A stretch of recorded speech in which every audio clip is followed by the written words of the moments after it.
Sou Felipe Carvalho, gerente aqui em Brasília da ABIMED, Associação Brasileira da Indústria de Alta Tecnologia de Produtos para a Saúde. Eu irei moderar esse debate, esse webinar intitulado Desafios e Oportunidades para a Indústria de Equipamentos e Dispositivos Médicos em Pós-Pandemia.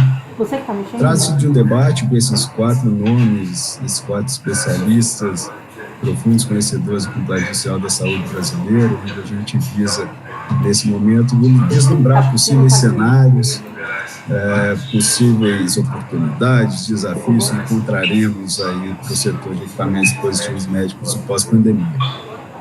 Nesse momento conturbado, estamos navegando em meio a um nevoeiro, plagiando palavras dos irmãos Mandetta, com muitas incertezas, porém navegando em águas conhecidas.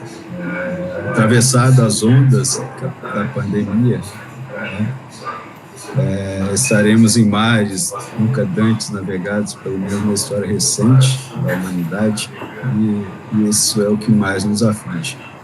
Então, com esses pensadores, com esses debatedores, pretendemos discutir um pouco de como o setor deve se organizar, não só em âmbito nacional, mas também internacional, políticas que estão sendo propostas no Congresso Nacional para fortalecimento da indústria nacional, revisitar um pouquinho dos conceitos do Complexo Industrial de Saúde, que era gerido pelo Grupo Executivo do Complexo Industrial de Saúde.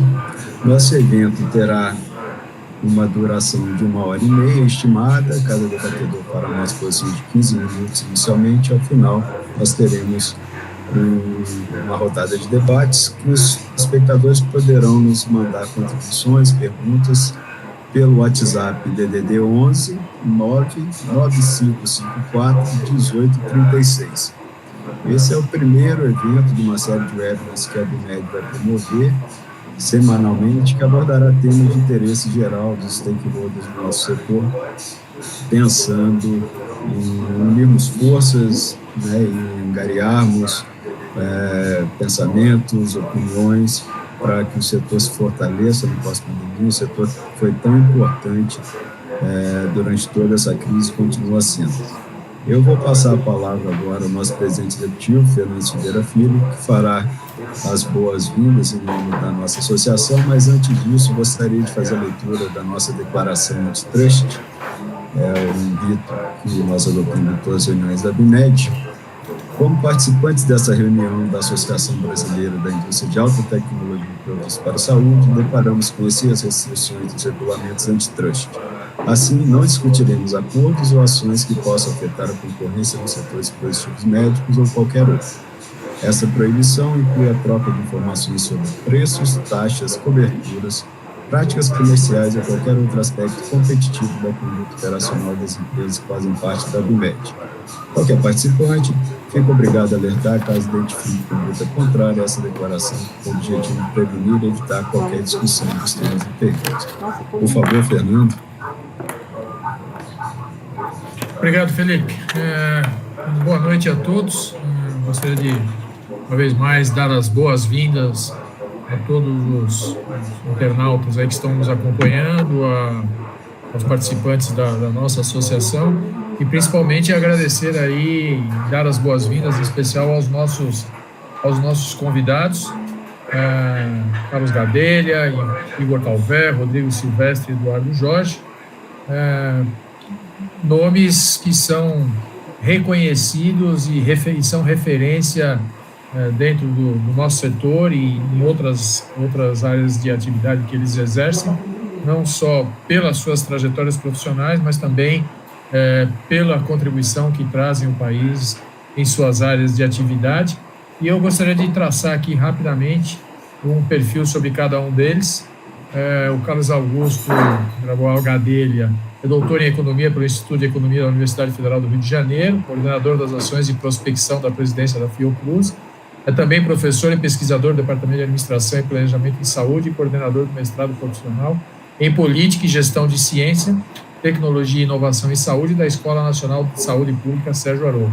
Possui vasta produção científica, capítulos e livros, e é líder do grupo de pesquisa sobre desenvolvimento, complexo econômico industrial e inovação em saúde na Fiocruz, cujo conceito que norteou as políticas para seu desenvolvimento e formulou. Foi vice-presidente de Produção e Inovação em Saúde da Fiocruz, secretário de Programas de Desenvolvimento Regional do Ministério de Integração Nacional, secretário de Ciência e Tecnologia e Insumos Estratégicos do Ministério da Saúde e secretário de Desenvolvimento e Competitividade Industrial no Ministério do Desenvolvimento, Indústria e Comércio Exterior, MEDIC.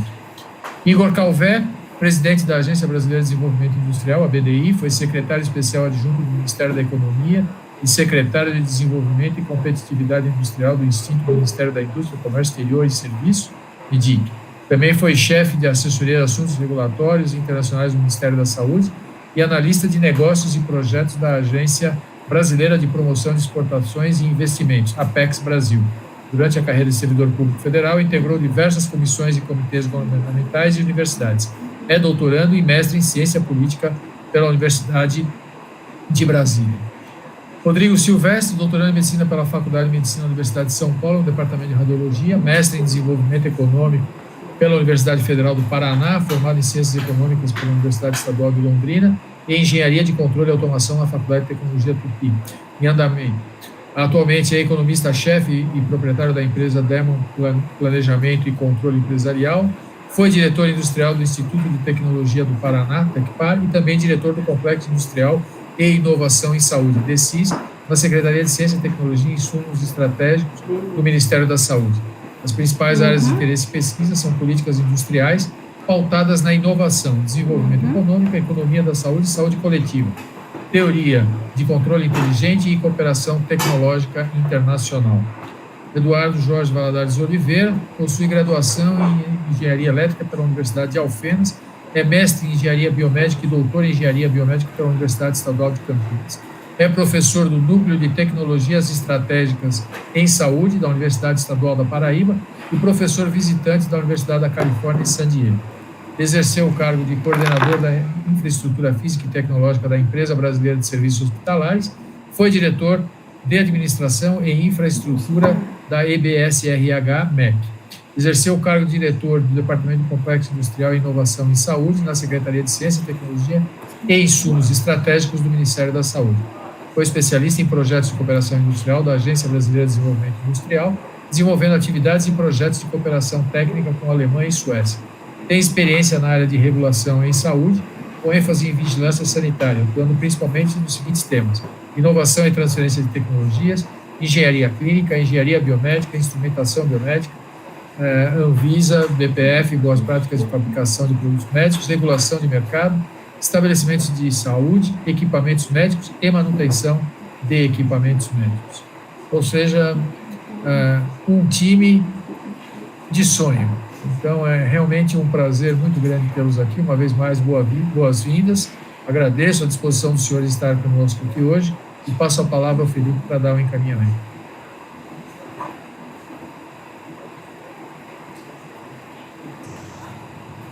Obrigado, Fernando. Dando início, então, à participação dos nossos convidados, em saúde, agradeço mais uma vez o professor Carlos Gadelho por ter aceitado o nosso convite.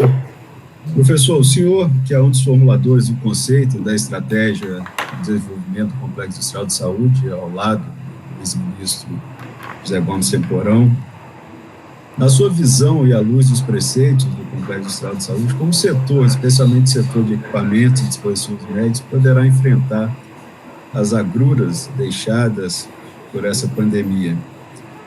Terá que se reinventar? Certamente. Quais possíveis caminhos? Por onde começar? Começando, a lançar luz sobre esse nosso debate. O senhor tem 15 minutos para a sua exposição, eu volto ao final desse tempo para alertá-lo. Obrigado.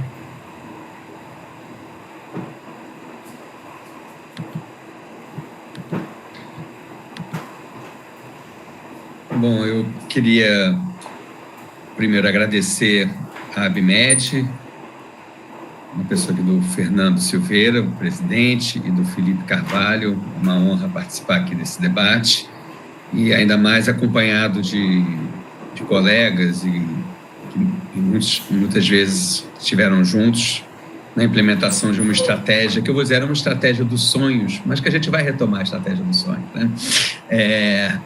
Com certeza. essa pandemia é uma tragédia, mas ela vai deixar uma lição que eu acho que vai ficar por décadas aí para frente, né? E aí quero saudar também o Igor Calvé, hoje presidente da BDI, Eduardo Jorge. Gostei de saber que o Eduardo voltou, já estou de olho, né? Mas aí, enfim. E ao Rodrigo Silvestre também, que além de estar na atividade acadêmica, assim como Eduardo, Igor, teve na linha de frente de batalha aí, né? Então, acho que uma das riquezas dessa mesa, eu liguei meu cronômetro agora, hein? Uma das riquezas dessa mesa é que são pessoas que, ao mesmo tempo, têm uma atividade de formulação, porque se a gente não entende aonde a gente está e o que é possível, a gente vai bater no poste. Então, é importante formular, refletir, entender, né? Mas, ao mesmo tempo, são pessoas que já participam. Eu uso aqui a expressão, todos aqui já bateram pênalti, sabem a tensão, sabem o risco e sabem a necessidade de colocar a bola para dentro, né? Enfim, então eu vou fazer algumas palavras, né, dentro do tempo, falando tanto da ideia da concepção do complexo, mas não apenas numa vertente acadêmica, mas muito mais como é que a área de equipamentos e materiais se insere, né, e dispositivos se insere. Eu darei algumas palavras sobre a questão das cadeias globais de valor e a importância da produção nacional. Estou muito feliz que perderam vergonha de dizer que produzir no país é importante, né?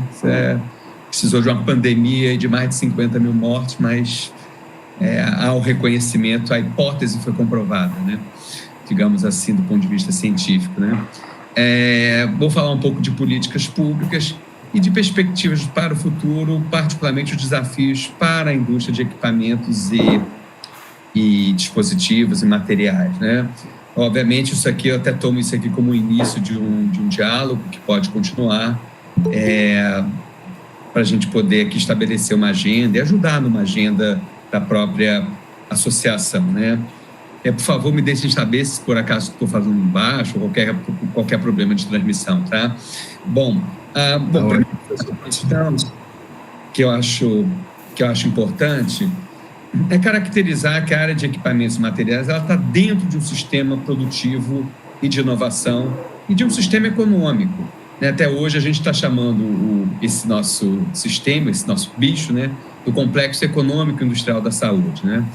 Porque a gente sabe que sem lidar com a questão da taxa de câmbio, questões econômicas, a questão dos impostos, né, os empresários todos sabem disso, a questão do ambiente institucional para os investimentos, não basta a gente olhar apenas para a área da produção e da tecnologia, porque ela tem que ter um ambiente favorável para que ocorra, né?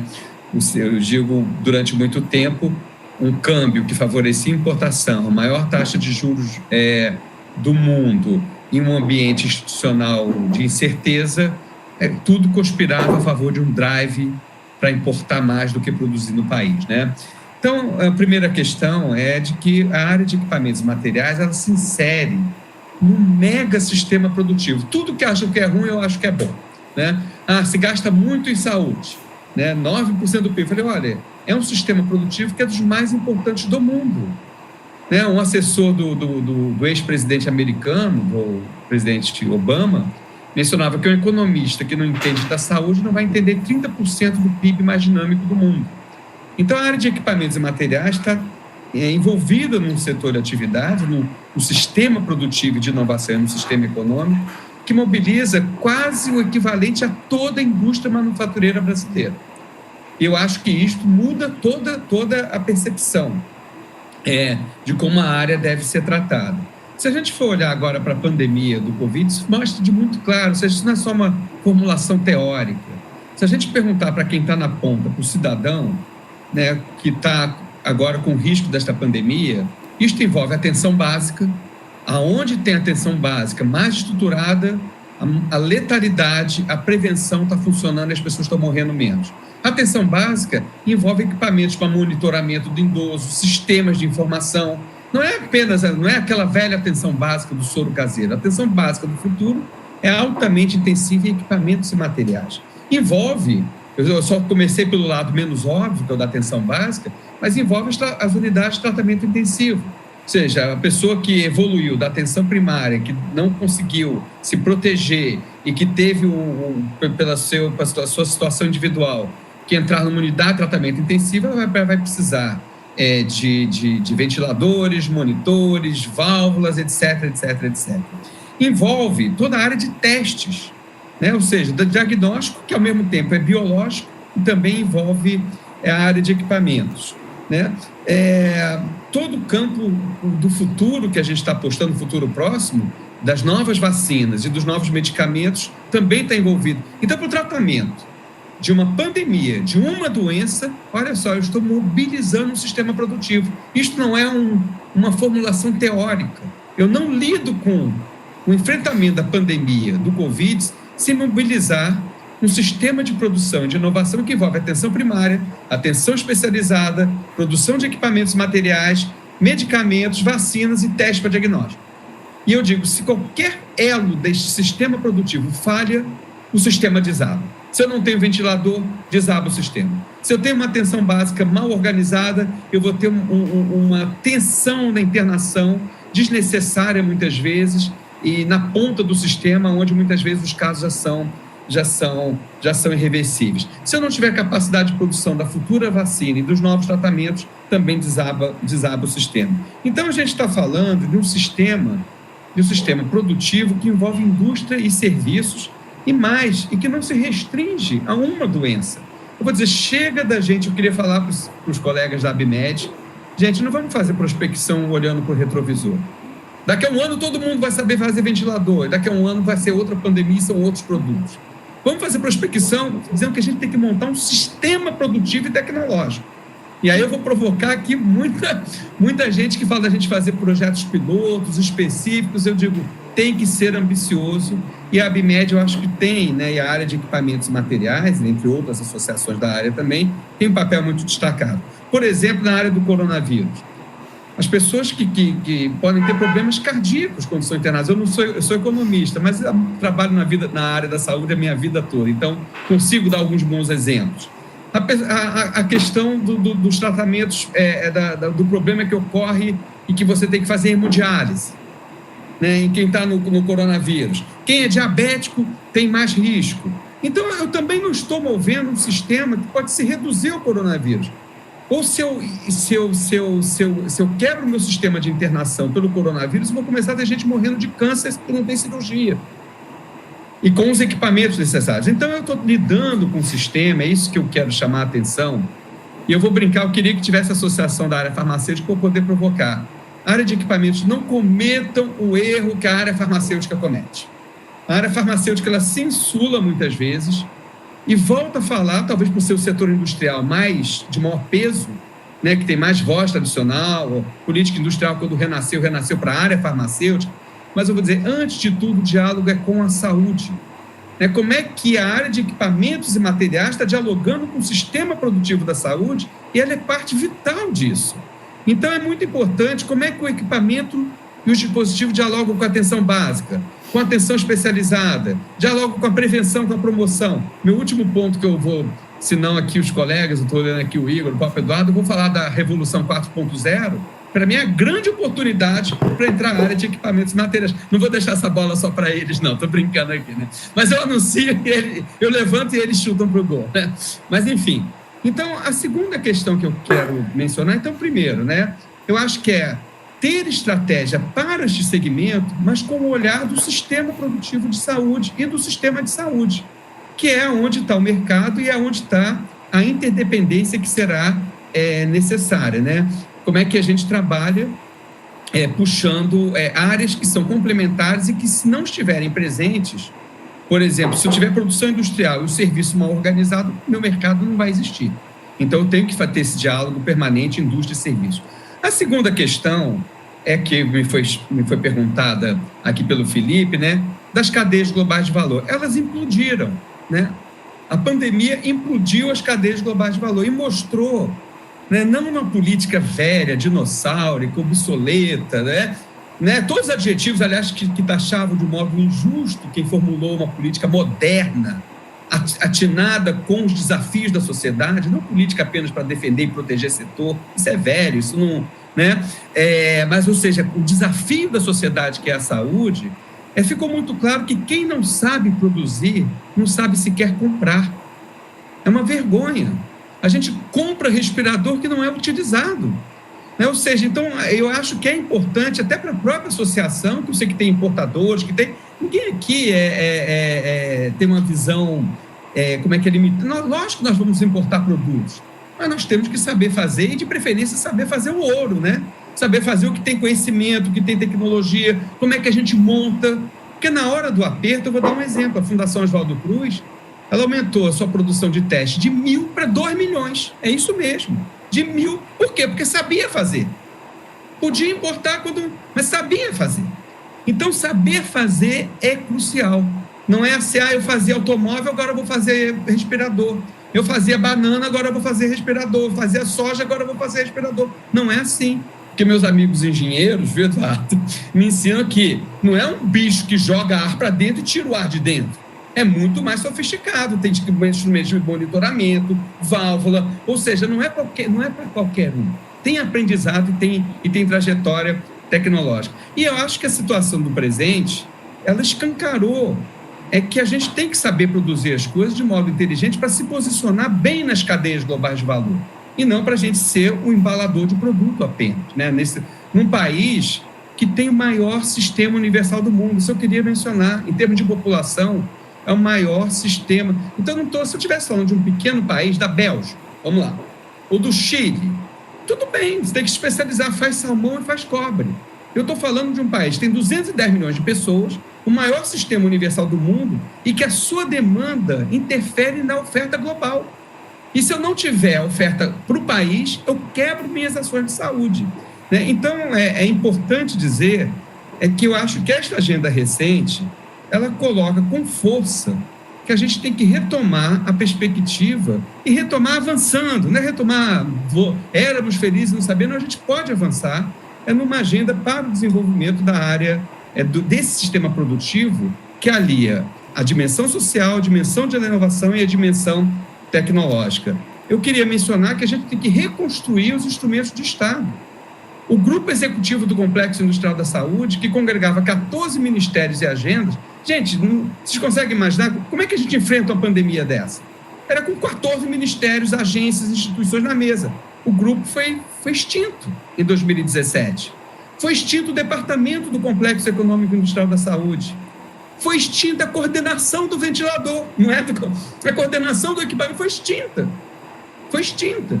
Então, eu digo, é necessário, só para dar uma ideia, na lista de produtos estratégicos de 2013, estava lá escrito ventilador, monitor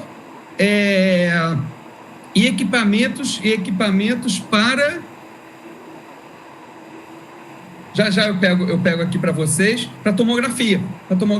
Estava ou seja, era prioridade. Só que aí há algumas questões de política pública que eu quero ressaltar aqui, que eu não tinha garantia de poder de compra para equipamentos como eu tinha para medicamentos.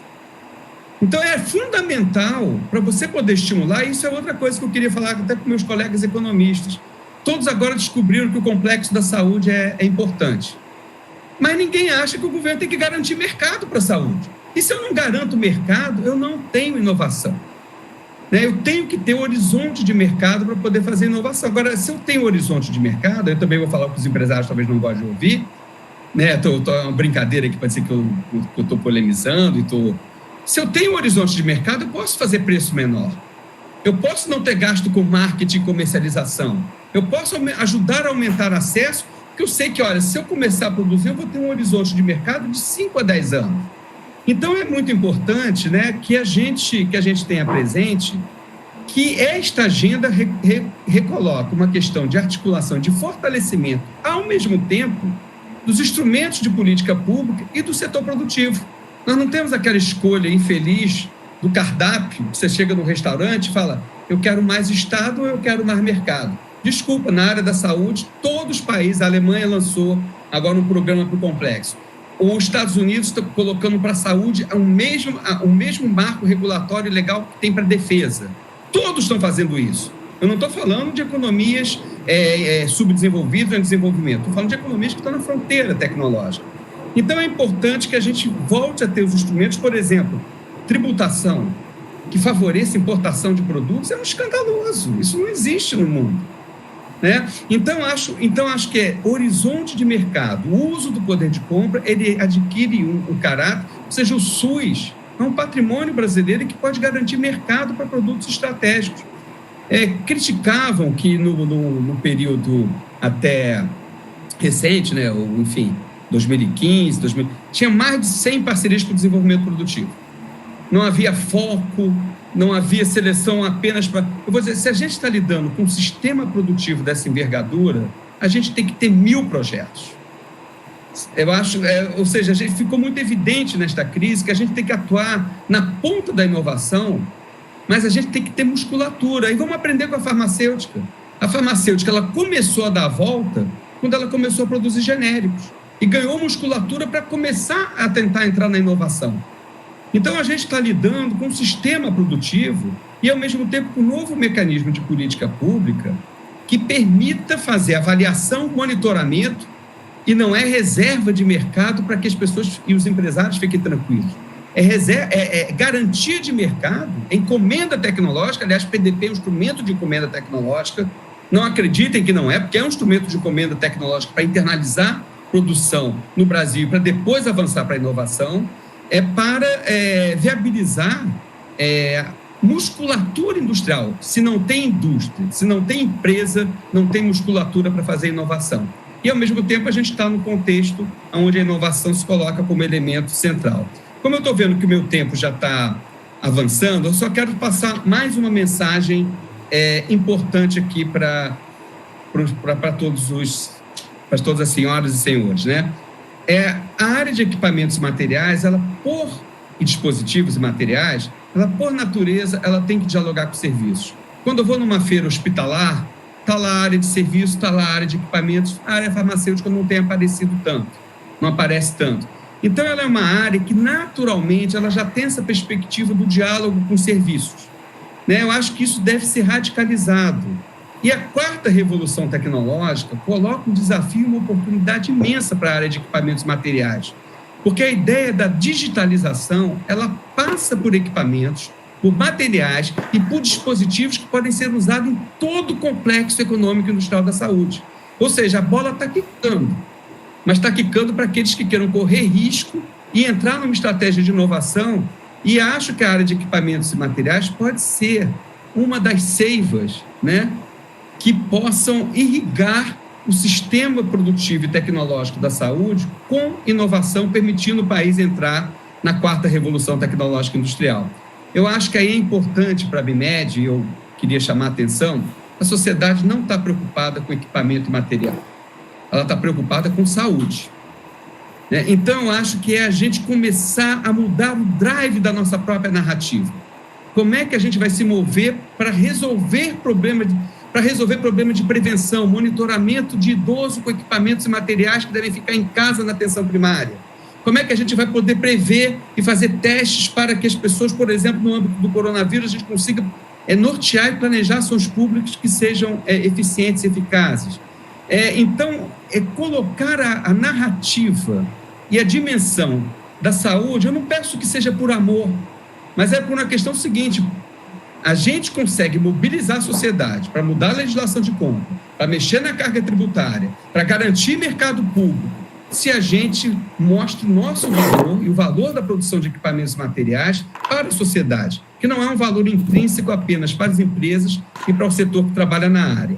Então, a perspectiva é aliar a dimensão do impacto social, a dimensão econômica e a dimensão da inovação, para que a gente volte a ter uma produção no Brasil que não seja apenas 40% da produção de equipamentos e materiais, normalmente dos itens de menor valor agregado, para que a gente possa sair de uma situação que está em redes globais, participa das cadeias globais de valor, mas que seja digna de um país que ainda está entre as 10 economias do mundo, que tem o maior sistema público universal do mundo e que tem uma base de ciência e tecnologia, como da área da bioengenharia e da engenharia biomédica, que é ultra de excelência.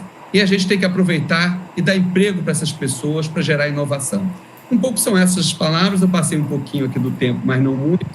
E mais uma vez eu me coloco aqui à disposição, é um prazer estar aqui e tenho certeza que os colegas que vão falar agora vão poder enriquecer muito essas primeiras palavras que eu dou aqui neste nosso encontro. Muito obrigado. Muito obrigado, professor Gadelha. Antes de passar a palavra para o Igor, vou dar um spoiler que o nosso próximo webinar da semana que vem vamos tratar justamente das tecnologias 4.0, o emprego dessas tecnologias, tanto na manufatura, mas também produtos e equipamentos com tecnologia 4.0 embarcado. Então, convido a todos a acompanhar esse próximo debate, que em breve vamos estar divulgando. A ABMED tem como lema, alta tecnologia, a inovação, o desenvolvimento tecnológico. Participamos da Câmara da Indústria 4.0, somos um dos membros fundadores do Centro Brasileiro para a Quarta Revolução Industrial, ligado ao Fórum Econômico Mundial, de modo que esse é um tema que é muito importante para a associação. Bom, Igor, agradecendo também a você, por ter aceitado prontamente o nosso convite. Hoje a BDI tem grande importância e influência na política industrial brasileira. Como você conhece bem o Complexo Industrial de Saúde, a leitura do seu currículo, o Fernando deixou isso bem claro. Qual a sua visão acerca do papel que a agência terá na retomada da economia no pós-pandemia, a importância da indústria para essa retomada da economia e, especificamente, no nosso setor, se há algum plano setorial para a saúde, se isso está no horizonte, se já está em construção, e, caso exista, como será abordado o setor de equipamentos e dispositivos médicos. 15 minutos também para a exposição.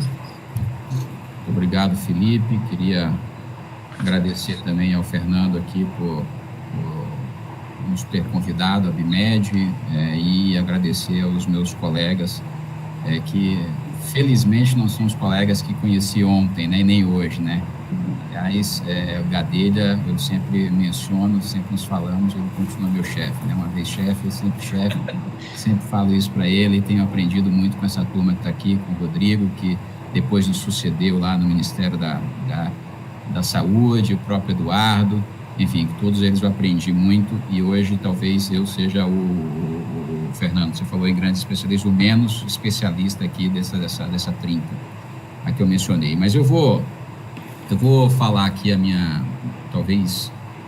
vou passar por 3 pontos, Eu vou traçar o que eu imagino que é o cenário que nós estamos, depois eu vou falar especificamente do que eu imagino que está acontecendo no setor de equipamentos médicos, hospitalares, laboratoriais, inclusive de alta tecnologia, já mencionando um pouco dos desafios que eu acho que virão para frente. Vou depois falar um pouco sobre o que eu entendo que está vindo de política pública, o que há hoje, o que virá amanhã, e finalizar com os desafios diante desse cenário. Primeiro, como já foi aqui mencionado, esse cenário de pandemia, ele nos colheu a todos muito de surpresa, tanto governo quanto setor empresarial. Ninguém nunca imaginou, nos seus piores planos de negócio, que isso viria a acontecer. Então, de certa forma, por mais preparados ou planejados que nós tivéssemos sido nessa extensão,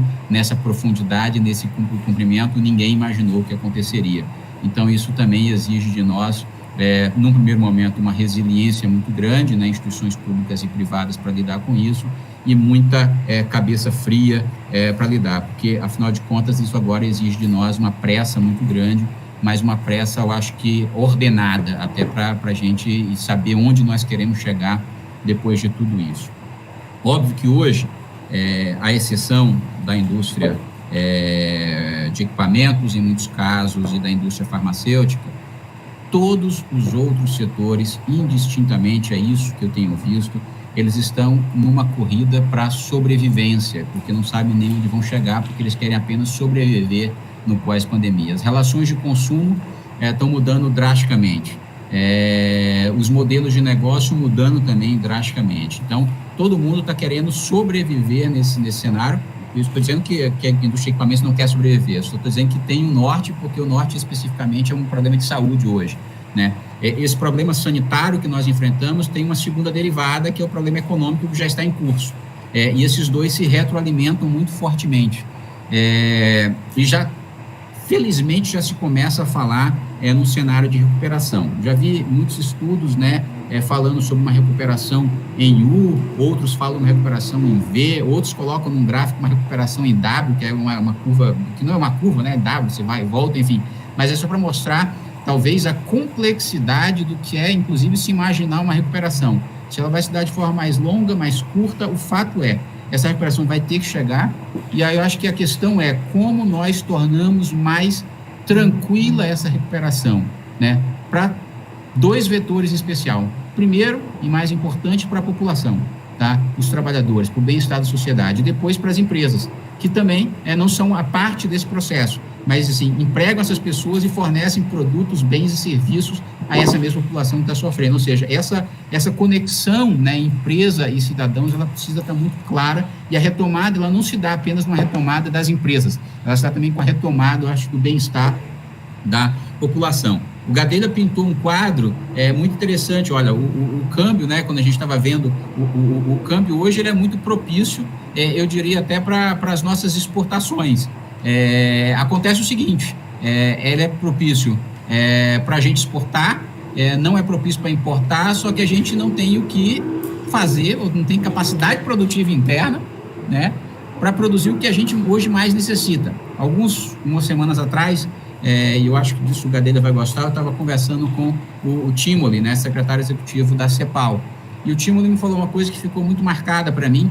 Ele diz o seguinte: olha, aquela discussão que nós tínhamos sobre política de desenvolvimento produtivo, né, ou alguns que muito envergonhados falavam de política industrial, ela passou de estar ali entre os acadêmicos, entre os economistas, entre alguns formuladores de política pública, e elas atingiram agora a rua.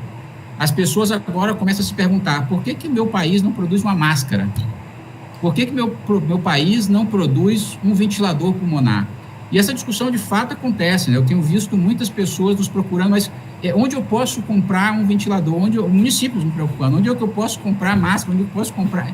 E a verdade é, o mercado, da maneira como está, a gente não consegue, a não ser por um grande processo aí de reconversão industrial, que não acontece da noite para o dia, né? Nós não temos capacidade de ofertar isso internamente, e temos grandes dificuldades hoje em meio à pandemia. E uma coisa eu posso deixar muito claro para vocês, para terminar a primeira parte aqui do cenário. A preocupação, sim, de grande parte das empresas hoje nós temos que definir no Congresso a questão da lei de falências, nós temos que resolver o problema tributário que continua pesando sobre os nossos ombros, mas grande parte das empresas nos dizem, e aí vai ser talvez o fio condutor do restante da minha fala: nós precisamos ter um ambiente propício para a inovação. E a questão ela é de sobrevivência. Por quê? Porque nós vamos imaginar que as empresas que infelizmente sobreviverem nesse período, após esse período, elas serão empresas combalidas, tá? Empresas que estarão ali com muita dificuldade, inclusive de fluxo de caixa. Só que todas elas sabem que a volta para a competitividade, ela se dará por meio da inovação dos seus produtos e dos seus processos. Isso envolve, e aí é muito oportuna a questão da ABMED hoje conosco, investimento em tecnologia, investimento em maior conectividade, investimento em proximidade com o cidadão e o paciente, no caso de vocês. Primeira grande, eu acho, coisa que nós aprendemos dessa pandemia: há uma interdependência crescente, e agora ficou patente, entre economia e saúde, né? O que o Eduardo já vinha falando há muito tempo, o Gadelha já vinha falando também há muito tempo, agora ficou patente. E isso não é de menor importância, né? Me lembra muito o livro, né, do Angus Deaton, que fala a grande saída, se eu não me engano, né? Que ele começa a fazer uma inter-relação entre saúde e economia, e mostra que as sociedades se desenvolveram ao longo do tempo, tá? Porque controlaram epidemias, porque conseguiram aumentar o nível de saneamento básico das sociedades, isso permitiu o desenvolvimento das sociedades, embora é bem verdade que o fosso da desigualdade tem aumentado nesse processo de prosperidade que aconteceu. Isso está lá no livro dele. Só que essa interdependência sempre existiu. O fato é que hoje ela ficou patente. E a gente precisa, então, saber lidar com essa interdependência entre saúde e economia, que os dois, eu diria, os sistemas, eles se conectam e se retroalimentam. A indústria de equipamentos, nesse contexto, ela tem um papel fundamental. E eu pude ver isso agora na prática de maneira muito, muito, muito interessante. Logo no começo da epidemia, nós fomos chamados a ajudar, né? Inclusive, eu acho que o Eduardo Jorge foi chamado lá da Califórnia também para pensar na questão dos ventiladores pulmonares. Nós tínhamos pouquíssimos produtores nacionais de ventiladores pulmonares. Tivemos que fazer um grande esforço. E eu até me sinto muito honrado de ter participado desse esforço, porque conseguimos juntar grandes empresas que tiveram que fazer, muitas delas, reconversão industrial para atender uma demanda. E aí o que o Gadelha fala, não era simplesmente juntar um monte de equipamentozinhos, assim, né? Aí o Eduardo Jorge, engenheiro, vai me dizer, era muito mais do que isso, né? Porque tampouco era pegar um livro desse tamanho e dizer, agora eu tenho a tecnologia comigo, porque aquilo demorou um tempão. E tinha mais um problema depois disso tudo, várias partes nós não conseguimos importar, eram partes importadas, então já começa a ter um grande problema. Nós tínhamos um problema, que aí eu vou dizer no final, que é o que eu vejo hoje para o setor de equipamentos, um problema de supply chain, né, de cadeia de fornecimento, e um problema regulatório também que nós tivemos e teremos ainda que lidar no futuro muito próximo. Mas aí, para falar da indústria de equipamentos especificamente, o grande desafio aqui, e eu lembro sempre do momento em que eu estive inserido nessa agenda, nós tínhamos um desafio muito claro, que era um processo de mudança da nossa sociedade. A sociedade ia começar a se envelhecer, e estava envelhecendo naquele momento, que em 2009, 2010, que eu estava na saúde, e a gente precisava, era a questão farmacêutica, eram os produtos, quer dizer, aquelas doenças que começavam a atingir mais a população brasileira, que necessitavam de novos produtos, e aquilo pesava demais sobre o orçamento do Ministério da Saúde. Esse era o desafio que nós tínhamos à época. E nesse desafio aí foi que se deu origem não se deu origem nisso, mas as PDPs vieram a responder muito a esse desafio. Hoje, o que nós temos não é só uma questão demográfica, nós temos uma questão que vai da atenção primária, atenção básica de saúde, até a atenção especializada, em nível de complexidade, tudo isso interligado, necessitando de equipamentos e também de medicamentos. Isso tudo interligado. A gente não consegue hoje apartar a atenção básica da de média complexidade, da alta complexidade. É o que o professor Gadelha comentou. Isso é todo um complexo inteiro que vai envolver desde o prestador de serviços, ao fornecedor de equipamentos, ao profissional de saúde e, inclusive, hoje, e aí entrando mais na minha seara, até programadores. O pessoal de TI está por aí. Porque isso tudo tem um substrato horizontal que liga todos esses setores. A indústria de equipamentos está nesse meio e precisa responder a esses desafios. A questão, portanto, é como a gente pensa, eu acho que em grandes desafios. Para a gente pensar numa sociedade, né, voltada à inovação, a gente tem que ter grandes desafios a responder. Se nós não tivermos grandes desafios e a necessidade de responder esses desafios, nós não vamos ter uma sociedade voltada para a inovação. E a maioria dos países que conseguiu se desenvolver, você pega a pauta exportadora, por exemplo, né, de Estados Unidos e da Alemanha. São todos países exportadores de tecnologia também. São os maiores exportadores do mundo. Eles souberam lidar, né, com a sua complexidade industrial, com a sua complexidade tecnológica, e eles exportam isso. São os maiores países exportadores. Isso não significa dizer que eles souberam arranjar o seu sistema de saúde. É uma outra discussão. Mas parte disso é responsabilidade também da sua estrutura produtiva. Mas são grandes desafios que a gente tem que... Nós temos um grande desafio a percorrer.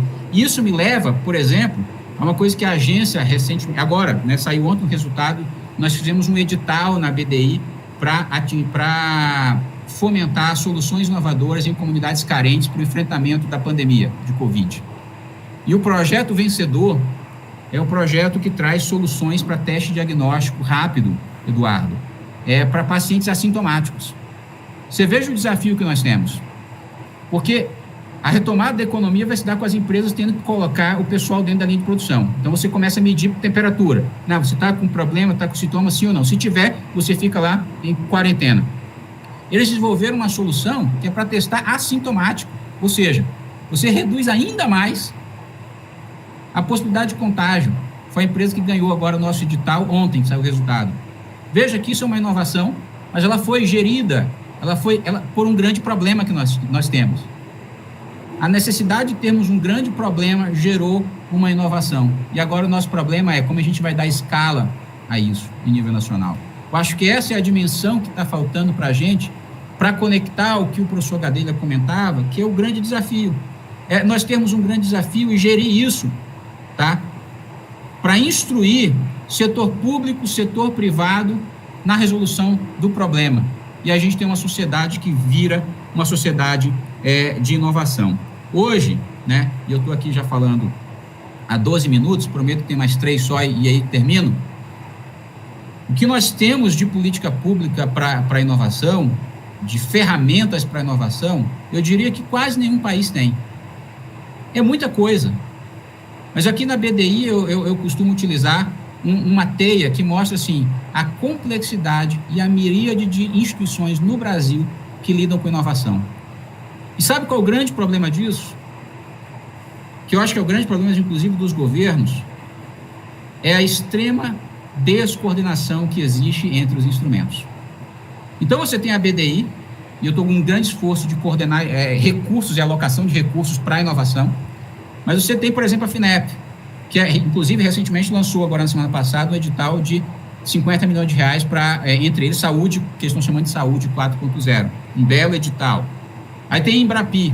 É uma miríade de instituições que precisam canalizar os seus recursos humanos e financeiros para resolver esses grandes problemas.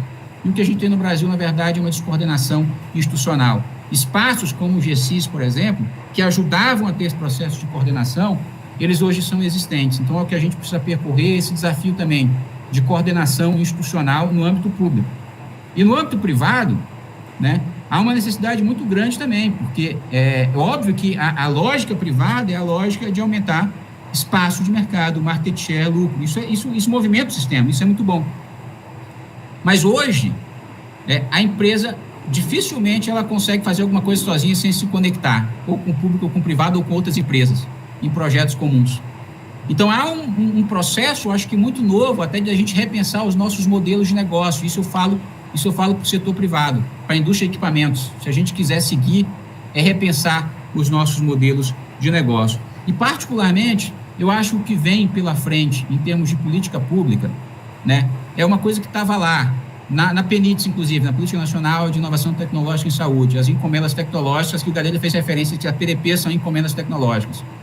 Hoje, nós não está com esse nome, né, Gadelha? Então, assim, como não está com esse nome, existe uma grande dificuldade do ente público colocar lá aquilo como encomenda tecnológica, porque ninguém quer fazer encomenda tecnológica, embora esteja na lei. Por quê? Porque tem medo do órgão de controle. Aqui na BDI nós estamos criando um escritório virtual para encomenda tecnológica, para ajudar outros órgãos públicos, tá, a saberem que podem fazer encomenda tecnológica, um suporte por trás, uma legislação por trás.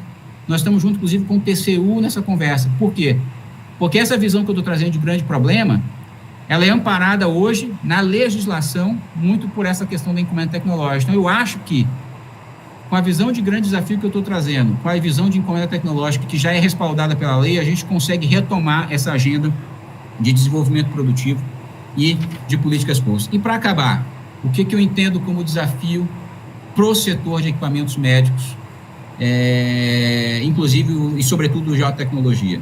Nós temos um desafio de supply chain, de cadeia. Tá? Ninguém consegue fazer tudo, são poucas empresas que conseguem se verticalizar e fazer absolutamente tudo.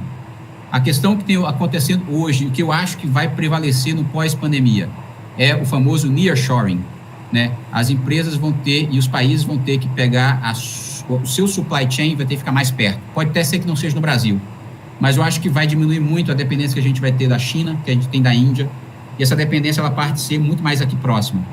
E eles vão diversificar essa cadeia de suprimentos. E esse é um desafio, porque é um desafio, e aí eu falo especificamente para a indústria de equipamentos, é um desafio que não é público, é um desafio de coordenação, inclusive empresarial. Porque se a mentalidade empresarial continuar sendo o menor preço da China e da Índia, né, a gente não vai conseguir fazer nearshoring. Quando vier a próxima pandemia, tomara que não aconteça, mas se vier, nós teremos os mesmos problemas a enfrentar. Então, o primeiro é de supply chain, tá? E o segundo problema é o problema regulatório. Perdão. O problema regulatório por quê? Porque as nossas instituições, que regulam não estão preparadas para lidar com esses novos modelos de negócio, não estão preparadas para lidar com essa nova engenharia, eu acho que 4.0. E eu digo isso por quê? Porque os processos, né? Eu tive numa empresa de telecom alguns meses atrás, e a empresa de telecom, ela estava fazendo um projeto, um produto já para a área de saúde, telemedicina. Veja que era uma empresa de telecom, dessas grandes que a gente compra aí plano de celular. A empresa de telecom, ela está acostumada a falar com a Anatel. A farmacêutica, equipamentos, vai estar acostumada a falar com a Anvisa. Mas a de telecom não está acostumada a falar com a Anvisa. O nosso sistema regulatório não foi pensado para essa horizontalidade, para esses novos modelos de negócio.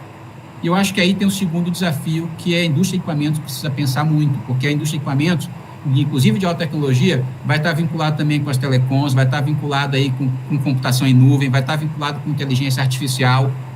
Isso não está bem amparado ainda no nosso sistema regulatório. E talvez as próprias indústrias não tenham percebido isso ainda, e talvez o Rodrigo até vai falar um pouco sobre isso, o Eduardo Jorge também.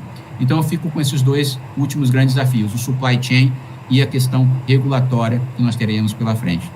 Espero ter cumprido o meu tempo, 18 minutos, não cumpri, 3 minutos atrasado. Obrigado. Tranquilo, Igor, muito boa exposição, obrigado a você. Dando mais um spoiler aí, a partir da fala do Igor, nosso terceiro seminário, Fomenta Pesquisa, Desenvolvimento e Produção de Equipamentos Produtivos Diversos do Brasil. Pretendemos ter conosco a Embrapib, BNDES e FINEP, discutindo justamente a questão do fomento e financiamento. E acerca, né, do desafio regulatório, esse é um dos desafios que o Centro Brasileiro da Quarta Revolução Industrial busca enfrentar. E ali, sim, uma ação coordenada de diversos atores, públicos, privados, a gente tentar vencer essas barreiras. Esse exemplo que você citou é um exemplo que algumas das nossas empresas já vivem, né, que são empresas da saúde, mas que têm tecnologia embarcada, de IoT, de Big Data, e usam aspectos de telecomunicações também. Vou passar a palavra agora ao Rodrigo Silvestre. Muito obrigado também por estar aqui conosco.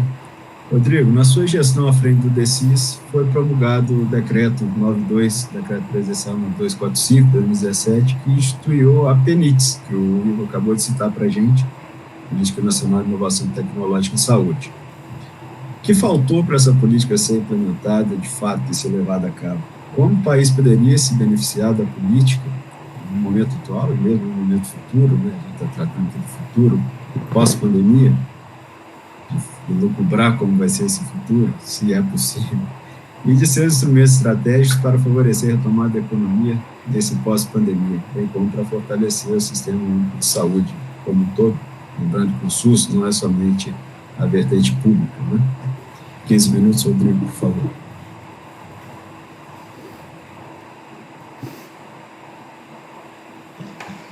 Bom, boa noite a todos.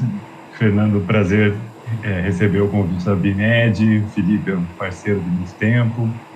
Eduardo e Igor trabalhamos juntos, e com o Gadelha, eu estava lembrando esses dias aqui, Carlos, que a primeira vez que eu ouvi falar de uma PDP, eu ri, né? Porque eu achei assim, falei, não é possível que algo tão antieconômico possa funcionar. Interessante é que depois daquele dia eu nunca mais trabalhei com outra coisa na minha vida, e foi sempre com isso, e hoje a minha pesquisa e a minha, digamos assim, a minha luta é por esse complexo. Eu queria então começar o gancho dizendo que sim, Felipe, eu acho que no momento em que a gente estava à frente do DECIS, né, que hoje infelizmente não existe mais, né? Então, se a coordenação de equipamentos deixou de existir, ainda mais preocupante nos foi de que o departamento todo acabou deixando de existir, mas ainda conseguimos ali explicar no momento para o ministro Mandetta a importância, e conseguimos manter pelo menos uma semente ali dentro do processo. Eu acho que a política, de fato, ela não falta nada para ela ser implementada. Falta tempo, persistência, né? E agora, infelizmente, não falta mais motivo, né? Acho que, como o Gadelha colocou muito bem, está escrito em todos os documentos, né? Desde 2003 quando começam esses movimentos, em 2008, quando surge o departamento, está escrito lá, todos os itens que estão na exposição de motivos da PNIDS estão acontecendo hoje, né? A gente tem um problema de saúde real, né, sobre o qual as soluções todas dependem de itens que são importados, que dependem de uma inteligência, de uma articulação que estava estruturada, mas não conseguiu ser colocada em prática a fim de evitar essas mais de 50 mil mortes que a gente já tem hoje. Mas, certamente, hoje todo mundo entende a importância do complexo industrial da saúde. O meu pesar se dará se daqui a 6 meses a gente esquecer disso. Esse que é o problema. O nosso problema no Brasil não é identificar muito bem os objetivos, não é de criar ferramentas, como os meus colegas anteriormente já falaram, nós temos ferramentas e instituições de altíssima qualidade, né? Temos profissionais de altíssima qualidade, então as peças estão aí. O complexo industrial está sendo discutido, mas os nossos resultados não são eficientes. Acho que uma das coisas que a gente mais se lamenta, digamos assim, é de que depois de implementar uma política que foi internacionalmente reconhecida como de uma ousadia e de um brilhantismo muito grande, nós terminamos, 10 anos depois da política, com uma dependência tecnológica internacional maior do que aquela que começamos, por fatores que não foram aqueles que a gente controlava no âmbito da política. E isso é um problema. Então, o Gadelha participou de uma outra webinar há uns tempos atrás e eu fiz uma pergunta se a gente poderia ter estratégias locais, né, de complexos industriais locais. E ele colocou uma coisa que depois eu fiquei pensando, né, até hoje, que é isso. Eu acho que realmente não adiantam estratégias locais. Nós precisamos de uma visão nacional. Nós precisamos de objetivos nacionais. Nós podemos ter ações táticas locais. Nós podemos aproveitar, né, uma coisa que eu uso em todos os exemplos onde eu participo de palestras, é de que se pode surgir um Vale do Silício no Brasil, ele não vai surgir no Rio de Janeiro ou em São Paulo. Ele vai surgir em Campina Grande, na Paraíba.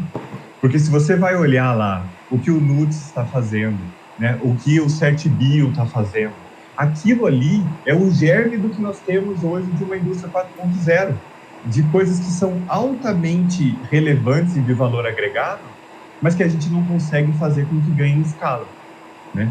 Uma das coisas que a gente teve, que é, digamos assim, para enunciar as coisas que eu me arrependo de não ter conseguido fazer na gestão, 2 delas são: a primeira não é possível mais a gente pensar o futuro pensando produto por produto. Nós precisamos discutir plataformas tecnológicas. Todo mundo aqui concorda, e todas as vezes que eu tive a oportunidade de conversar com os senhores, a gente concordava com isso. Temos que trabalhar plataforma.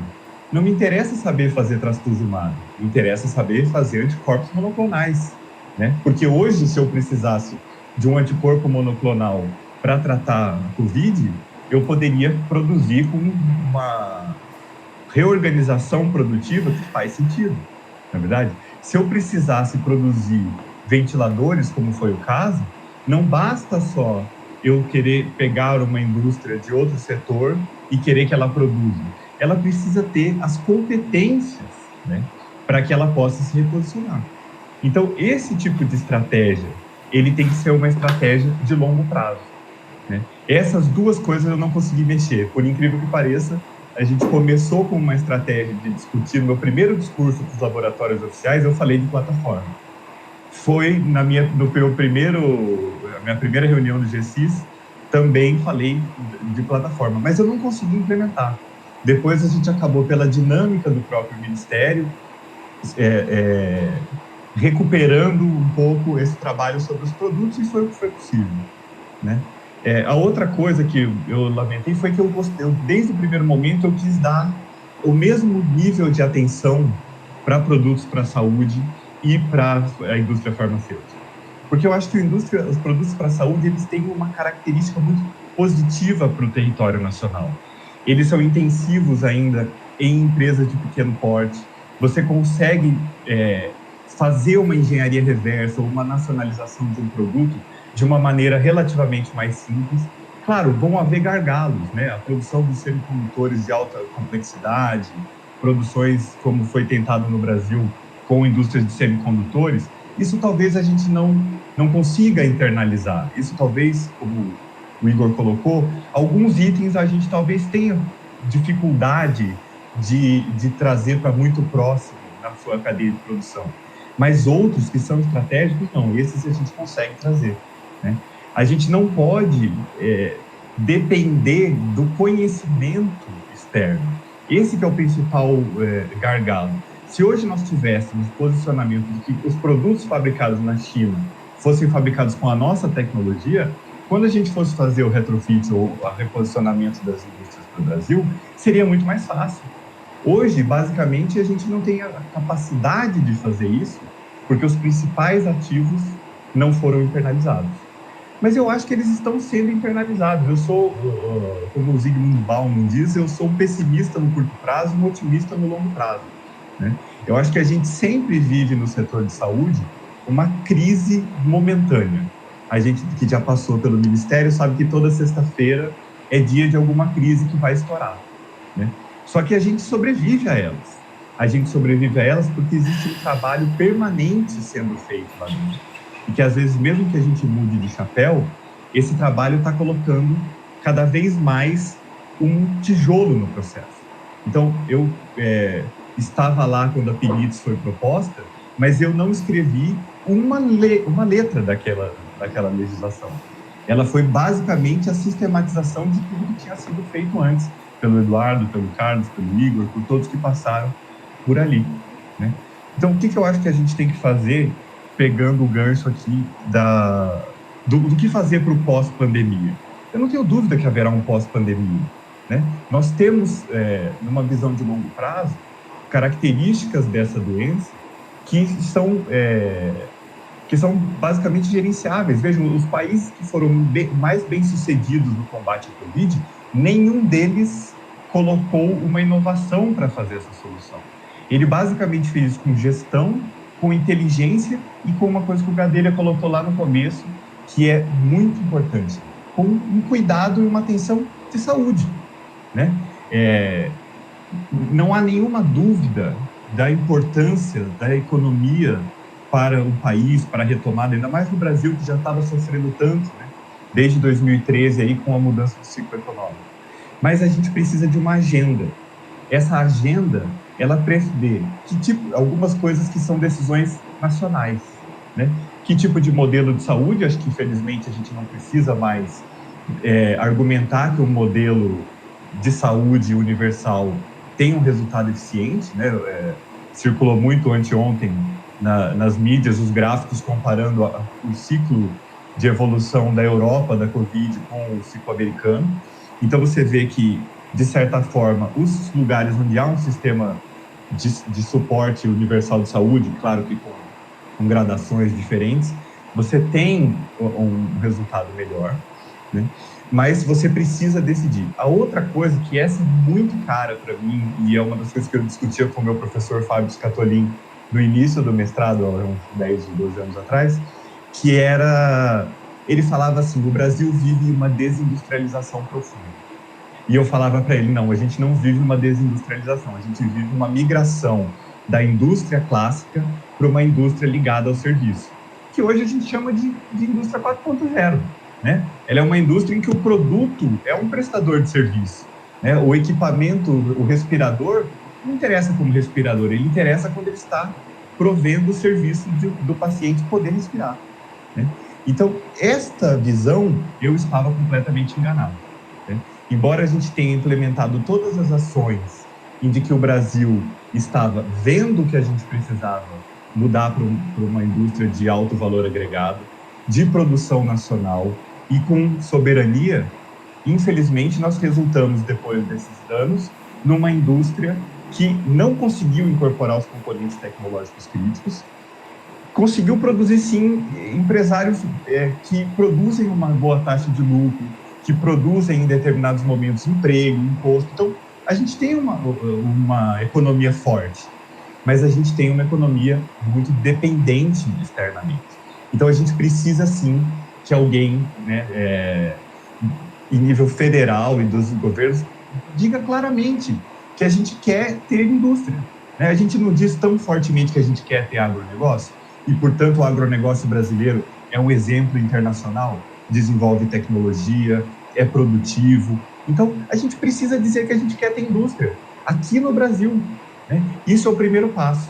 Eu acho que as entidades de representação que a gente tem no Brasil são fantásticas, trazem pautas muito importantes.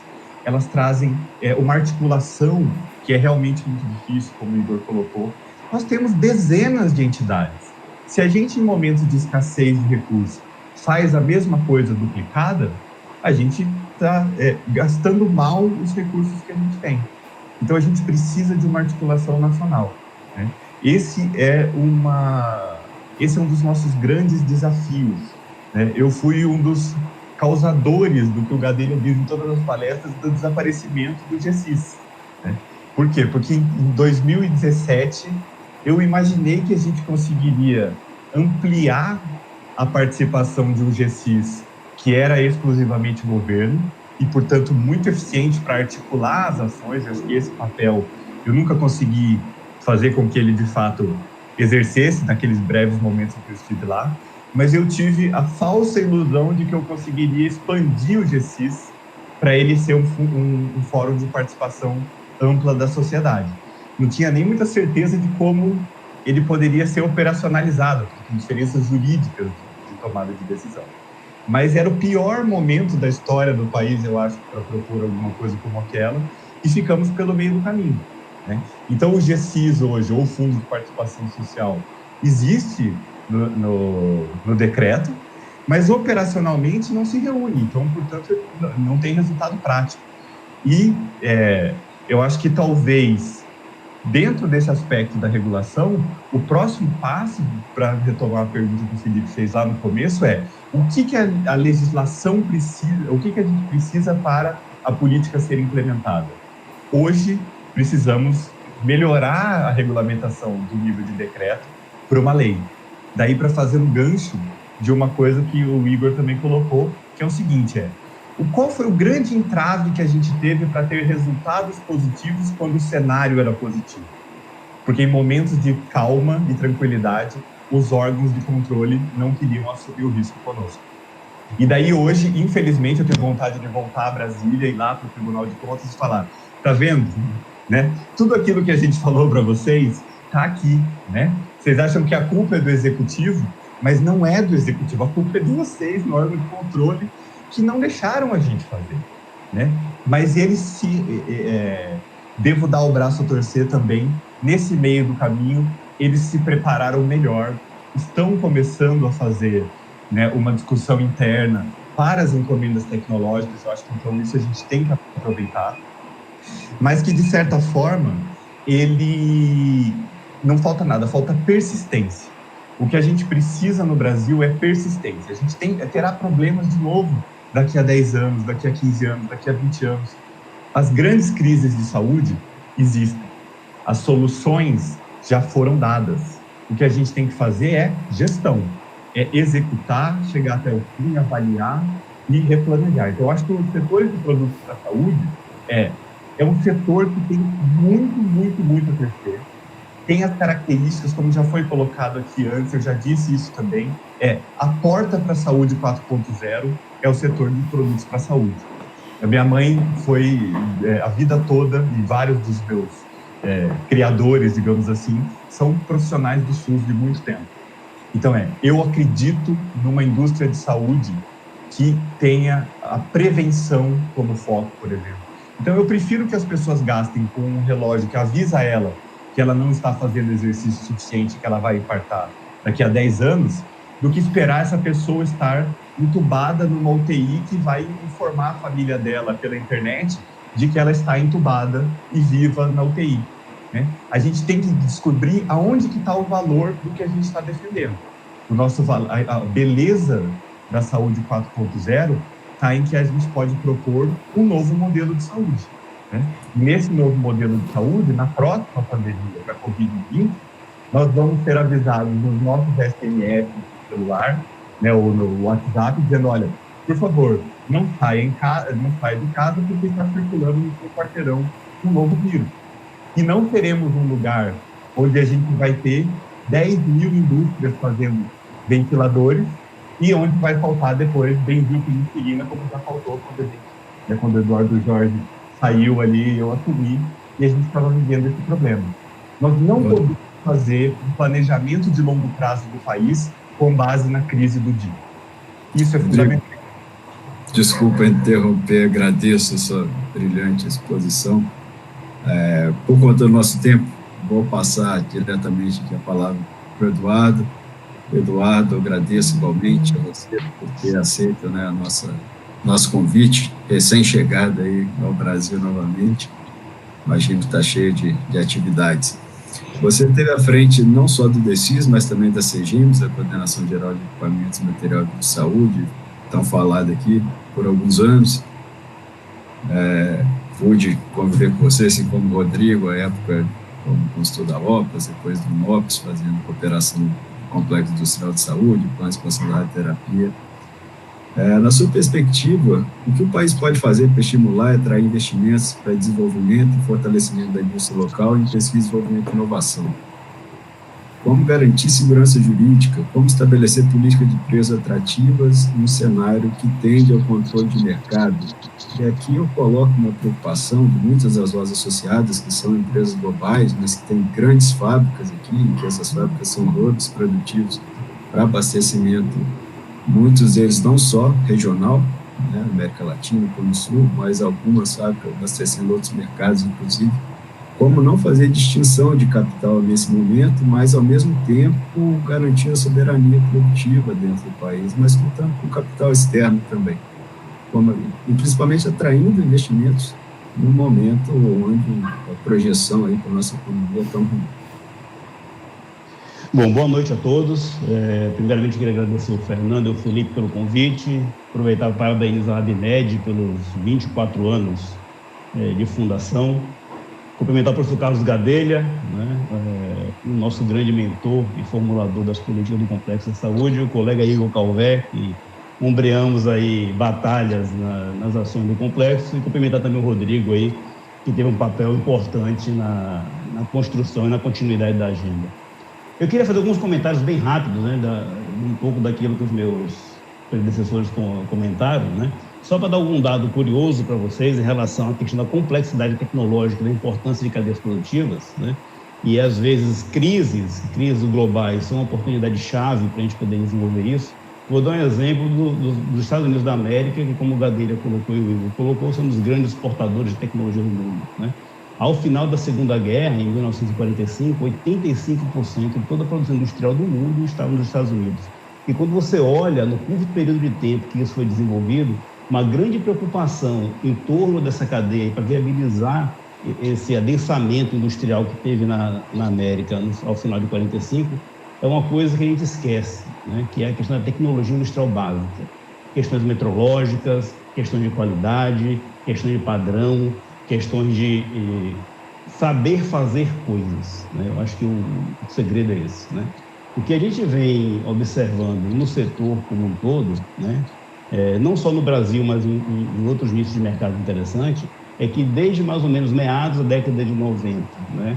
Com as estratégias de terceirização em larga escala das cadeias produtivas, né, e concentração de fabricação de componentes estratégicos em determinados países, como, por exemplo, na China, na questão de semicondutores e alguns sensores, como no caso dos princípios ativos de medicamentos na Índia, né, o que você observa de 95, mais ou menos, para cá, é que, no Brasil, em especial, a complexidade da cadeia produtiva diminuiu muito, né?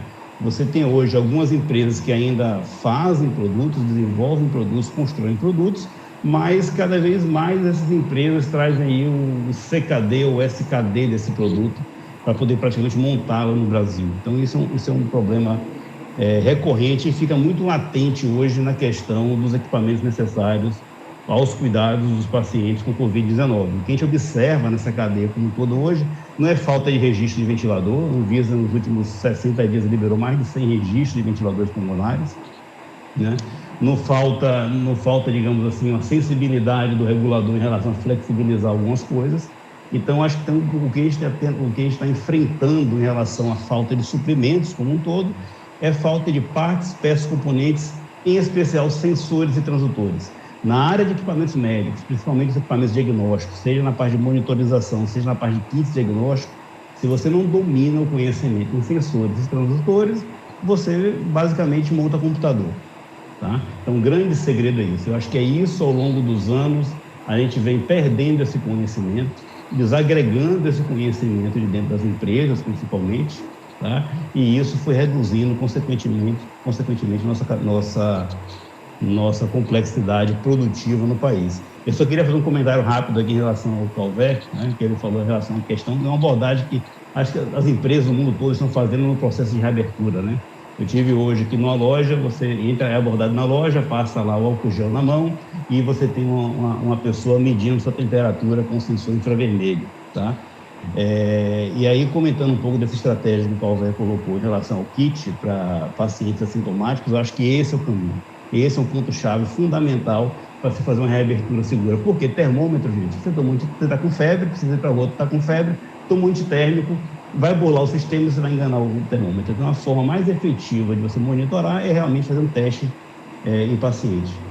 Um rápido comentário, a gente está na parte específica, Felipe, das suas perguntas. Né? Em 2018, em fevereiro de 2018, eu tive a oportunidade de fazer uma visita técnica ao Oslo, na Noruega, e no Parque Tecnológico de Oslo estava tendo um seminário organizado pelo Parque Tecnológico, onde eles estavam tentando virar um hub de produção de tecnologia de saúde, né?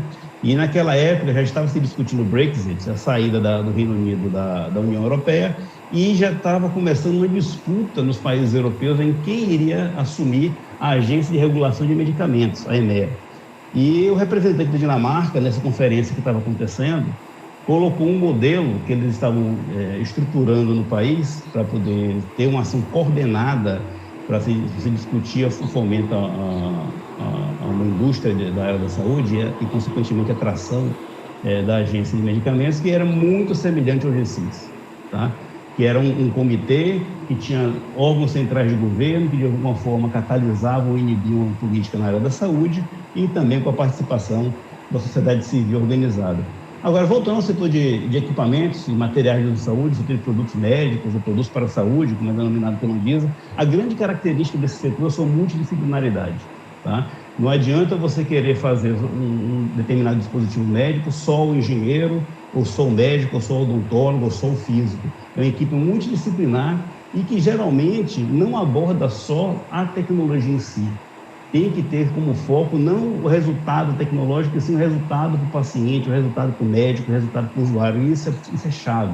Né? Então, você tem ainda alguns centros de desenvolvimento que têm, por uma questão de formação, um cacuete de só olhar o aspecto tecnológico, e isso ficou muito latente nessa pandemia do Covid, onde várias iniciativas surgiram para se desenvolver ventiladores pulmonares de baixo custo, né? Onde o que se buscava, na verdade, era se reproduzir uma curva de ventilação sem se preocupar muito como é que isso, de certa forma, impactava a terapia do paciente, impactava a segurança do paciente. Só para dar um dado para vocês, né?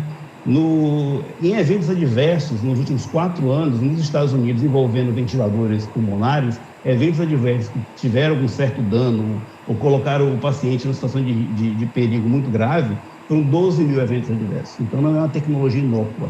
Tá? Então, todos os reguladores do mundo flexibilizaram os ritos administrativos do processo regulatório, mas questões de segurança e eficácia não foram, digamos, deixadas para trás. Então, sempre se busca a questão da segurança e eficácia. Outra coisa que foi colocada também, né, que o pessoal também aprendeu a duras penas, né, às vezes eu não posso simplesmente fazer um intercâmbio, a intercambialidade produtiva, ou seja, eu tenho uma fábrica de ventiladores que fabrica 400, 500 equipamentos por ano, agora eu vou colocar isso na montadora do automóvel, vou fabricar 50 mil em 3 meses. Não é bem assim que a coisa funciona, tá? Existem questões de processos, existem questões, principalmente, eu quero insistir nesse ponto, a parte de sensores, transdutores, partes e componentes, tá? E também, nesse gancho como um todo, a gente perdeu não só a capacidade de saber juntar coisas para ter um resultado final, um equipamento, um material, mas também a gente perdeu conhecimentos de processos de produção, tá? Hoje, quem mais domina isso são algumas empresas automobilísticas. Nos Estados Unidos, com a ordem executiva do presidente Trump, ele conseguiu mobilizar a Ford e a GM para fabricar equipamentos, no caso ventiladores, mas eram equipamentos não desenvolvidos em universidades, eram equipamentos que já estavam registrados, equipamentos simples, e isso é um ponto interessante. Eu acho que nessa pandemia toda faltou uma lista de produtos estratégicos, né, com uma orientação clara, dizendo, olha, o equipamento mínimo de sobrevivência é esse, essas são as características. O que aconteceu foi, deixou isso a cargo dos estados, dos municípios, ficaram perdidos, e geralmente as pessoas buscaram, olha, qual o melhor equipamento que eu estou no mercado, e já que eu vou comprar muito, eu vou reduzir preço. A gente está vivendo um fenômeno ímpar disso, que é a antieconomia de escala, uma demanda de um produto, geralmente se cada fabricante, um bom fabricante, fabricar 1.000 unidades por ano, de repente está sendo demandado por país, em média, 50 mil, 100 mil, 20 mil equipamentos, coisas que não eram demandadas, toda a cadeia produtiva é demandada, fabricantes de componentes, sensores e transdutores eram poucos, que fabricavam poucas unidades, o preço automaticamente explodiu, né? Então, eu falava para alguns colegas lá nos Estados Unidos, dizendo o seguinte, olha, você demandar hoje 1.000 equipamentos para a indústria de ventilador não é uma boa coisa, é um péssimo negócio. Você consegue 1, 2, 3 equipamentos, 1.000 equipamentos você não consegue no intervalo de tempo que se quer. Então, acho que a gente relegou, né, muito ao longo do tempo essa coisa do processo industrial, da tecnologia industrial básica, de questão metrológica, de saber fazer e de agregar o conhecimento dentro das empresas e dentro dos centros de pesquisa, né? E aqui eu quero pegar um gancho para falar um pouco, eu chamo de ferramenta, né, que são as ferramentas de IoTs e outras ferramentas que estão aplicadas hoje, são largamente discutidas para aplicação na saúde 4.0, tá? São fundamentais, são essenciais, são um ganho fantástico, um salto tecnológico fantástico que essas ferramentas podem dar, mas são ferramentas. Nós precisamos de pessoas que peguem a caixa de ferramenta e saibam utilizar a ferramenta. Você tem um conhecimento que eu possa agregar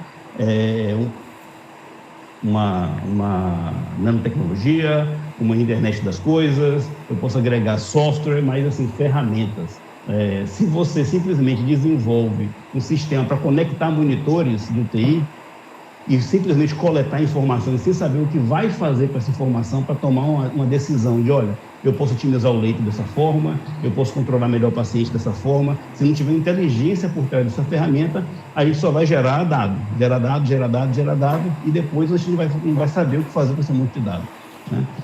E outra coisa importante, eu queria deixar o recado IoT, software, app, tudo isso é bacana, tudo isso é importante, tudo isso é relativamente barato de se desenvolver, mas não esqueça do hardware, né? Nessa pandemia que a gente está tendo, tem um exemplo muito latente, inclusive está sendo até mesmo alvo de críticas da sociedade americana, que é o Vale do Silício, né? Você não teve nenhuma grande solução tecnológica para resolver o problema da sociedade americana nessa pandemia que saiu do Vale do Silício. Tá? Até mesmo se eu quiser fazer um app para gerenciar leitos de UTI ou gerenciar ambulâncias, eu preciso ter um leito de UTI, que é um hardware, e eu preciso ter uma ambulância, que é um hardware para poder gerenciar. Se eu não tenho leito de UTI suficiente, eu tenho 40 leitos, eu tenho uma demanda de 500 leitos, eu não tenho que gerenciar isso, né? Então, o software, o IoT é importante, mas como é que isso tem que ser integrado dentro do hardware? E acho que um pouco disso que o Rodrigo falou no final, a gente abriu mão desse conhecimento. Eu acho que a decisão de você importar coisas e você tem uma terceirização overseas em um determinado componente, ela tem que recair meramente na questão econômica, mas nunca na questão da limitação e do acesso ao conhecimento. Eu acho que esse é o ponto-chave. Outra coisa interessantíssima, né? A gente passou um período no Brasil onde se tinha uma vontade de iniciativas grandes em relação a políticas industriais, só que o câmbio era extremamente desfavorável. Para vocês terem ideia, no auge do crescimento da política industrial da área da saúde, o câmbio era 1,60, né? Hoje nós temos aí um câmbio, em tese, favorável e sem política industrial praticamente. Outra coisa, ainda temos, em virtude da dificuldade que nós temos, a nossa cadeia produtiva, em especial da questão de componentes, né? A gente tem muito problema com partes e peças. Por quê? Quando você vai fazer importação, né, hoje o NCM das partes e peças de um ventilador pulmonar, por exemplo, um grande equipamento está sendo discutido, ele cai no mesmo NCM do equipamento, o mesmo NCM da parte e peça. Então, se você zera o imposto de importação, você zera a peça, mas você eventualmente, em virtude do modelo tributário complexo que nós temos, você eventualmente pode tornar inviável ou dificultar uma produção local.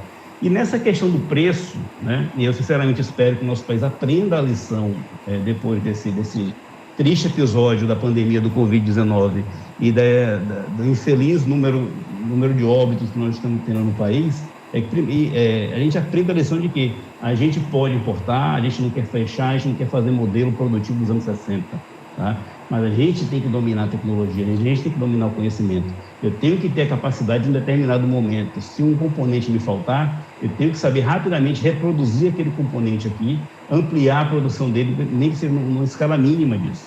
Tá? Eu não posso ficar simplesmente num hiato do conhecimento sem saber reproduzir isso. E eu queria dar um exemplo aqui interessante de uma empresa tradicional brasileira, que eu fui convidado em 2005 a visitar, por um dos grandes ícones da indústria médica brasileira, que era o Dr. Kentaro Takaoka. Tá? Dr. Kentaro, na época que ele me apresentou a empresa dele em 2005, ele tinha uma empresa com um modelo de produção extremamente verticalizado. Pra vocês terem ideia, ele fabricava o touchscreen, o painel dos equipamentos dele, e ele fabricava e tinha projetado e desenvolvido os sensores e transdutores dos equipamentos dele. Tá? Então, você tinha uma empresa extremamente verticalizada, algumas coisas poderia abrir mão dessa verticalização, mas o essencial do equipamento ele fabricava lá. Então, um modelo como esse, onde você tem in-house, o domínio tecnológico, você consegue eventualmente escalonar e ampliar a produção. Vou dar só um passinho de curiosidade. Vários projetos acadêmicos surgiram e foram anunciados na mídia brasileira de ventiladores pulmonares custando $100. Ora, só um sensor de fluxo de um equipamento desse, geralmente usa no mínimo 2, né, pode usar até 4, né? Só um sensor de fluxo desse, se você comprar no atacado no mercado americano, ele vai custar aí $70, $80 um sensor. Então, assim, novamente, se buscando uma solução tecnológica sem ter a propriedade do conhecimento necessário de como aquela tecnologia vai interagir com o paciente, qual eventualmente dano que ele pode causar. Outra questão importante é a questão do preço do produto. Né? Se criou um paradigma no Brasil de que, principalmente na compra pública, só se olha a coisa do preço. Tá? Eu não estou dizendo aqui que você tem que comprar ventilador que custa, em termos nominais, $3.500 para pagar $100 mil, $700 mil no equipamento desse. Então é um absurdo. Mas a questão do preço tem um impacto, sim, na decisão de produção local. A forma que a cadeia tributária é organizada impacta, sim, na questão do preço. E quando você tem uma decisão de Estado, uma decisão de país de ter uma base produtiva importante aqui, essas questões têm que ser discutidas. Tá? Olha, eu quero ter proteção do meio ambiente, eu quero ter proteção do emprego do trabalhador, eu quero ter agregação de conhecimento aqui no país. Não vai ser o mesmo preço de um país que não agrega isso ou de um país que tem uma escala muito maior do que a nossa. Então, essa é a discussão que a sociedade brasileira tem que fazer. E não só isso, eu acho que um grande ato que nesse monte de instrumentos de promoção e inovação que nós temos é justamente isso. Como é que eu precifico o produto inovador desenvolvido no Brasil? Tá? Quanto custa isso? Eu posso pagar mais por isso? Como é que eu quantifico? Como é que eu valoro isso? Isso é uma questão que está em aberto ainda. As grandes dificuldades que a gente verifica de se fazer empreendimentos e se produzir localmente, né, é como você discute a questão do preço.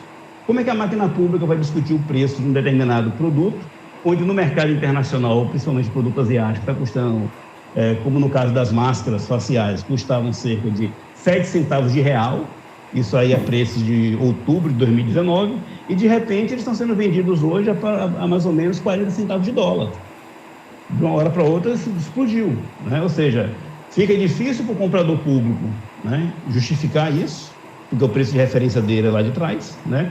Fica difícil você tomar uma decisão estratégica de fazer um investimento numa linha de produção de máscara, porque durante quanto tempo esse preço de 40 centavos de dólar vai se manter, né?